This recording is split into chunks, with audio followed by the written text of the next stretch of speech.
No, I'm gonna talk to you about how to calculate cash flow of a rental property. Let's get to it. Today the real estate market is very hot, and a lot of people are wanting to buy real estate because they believe that stock market over time uh, will not have enough returns as real estate. So let's get to it. So let me share my screen.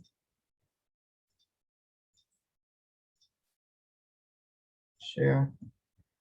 And so let's learn how to calculate cash flow of a rental property. And my name is Peter Wu, by the way. I'm a real estate investor. So what is cash flow? Cash flow is the amount of cash you have left over after each month from a rental property after paying all your operating expenses. For example, if something breaks down, like my house, something broke down, the HVAC, and I used $75 service fee from my homeowner's warranty. So if you purchase a homeowner's warranty, that's about yearly, and I pay about probably 800 a month for homeowner's warranty, but each time the service fee will be only $75 for fixing it. But the problem is you have to work, you have to wait until they get back with you, and sometimes it takes a while. It took about, I would say 5 to 6 days just to fix a motor on one of the HVAC systems. So you have to have money to set aside for any future repairs. So cash flow is a gross rental income minus expenses. So let's say you have a house that's gross rental income is $1,500 minus any expenses, let's say 900, and that would be $600 in gross profit. Just a sample. So let's look at what is the return on investment. So return on investment measures how much money or profit is made on an investment as a percentage of cost of the investment. It shows how efficiently, effectively, and efficiently investment dollars are being used to generate profits. Knowing ROI allows investors to assess whether putting money into a particular investment is a wise choice or not. So when you're looking at ROI, you have to look at, let's say you bought a house, and this house was, $20,000 over market value. And you have to look at the surrounding houses. What are they selling for? And also, um, is it potentially good uh, ROI, meaning that is it cash flowing that we're showing, and is it rental rate? You have to look at the rental rate as well. Is it making enough money for a month so it can cover all the costs and expenses? So let's look at, from the example 2 slides ago, let's look at a cash flow example. So monthly operating expenses, let's say the mortgage is $346, and minus, these are all subtracting. So you have mortgage $346, you have property tax for $216. Insurance is $46 a month. This is monthly. So every month you owe these. And this is a sample. I don't have property management. I do most of the time I do everything myself. So $90 a month. And vacancy fees will be like, let's say they're just putting this, just vacancy means empty. Any houses are empty. Repair reserves, maybe $100. And total monthly expenses will equate to this.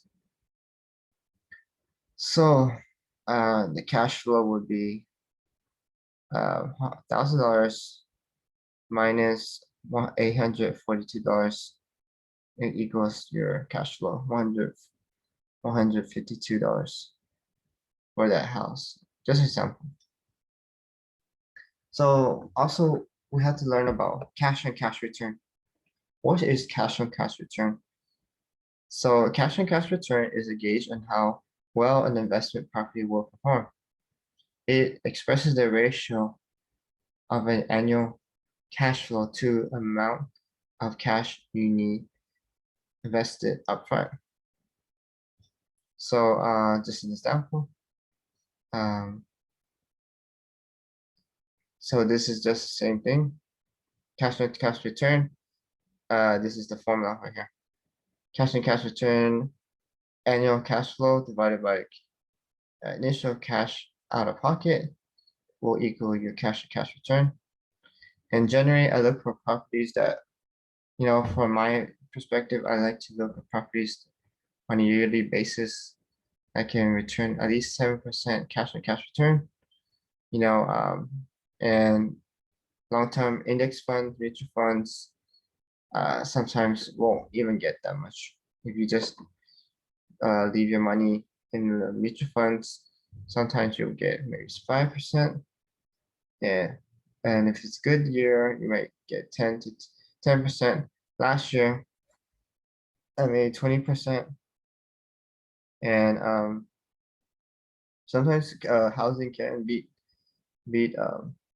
index funds. So just an example, let's look at what is cash on cash return percentage. So monthly cash flow is $142. So the annual cash flow is $1,824 because you times that with 12 months. So the initial out of pocket is $22,000 and $22,400 down payment plus closing fees, rehab costs, etc. So let's say that annual cash flow divided by initial out of pocket, you get cash on cash return of 8%, which is good. And I'm gonna stop sharing. So overall, you want a cash on cash return of 7% or higher, and you want to find a rental property that is low in repair costs because you don't want high repair costs, but you like something you fix the carpet, maybe the sheetrock. You don't want to fix too much of the roof, roofing or something major. You don't want to fix too much. And that's it. That's my take on cash flow, learning about cash flow of a rental property. Thank you. And this is Investing with Vu. And I also work with Lone Star Property Investments. And check out my friend below, Mind of Abundance in Mind or something. My friend, he's really good, explains about finance really well.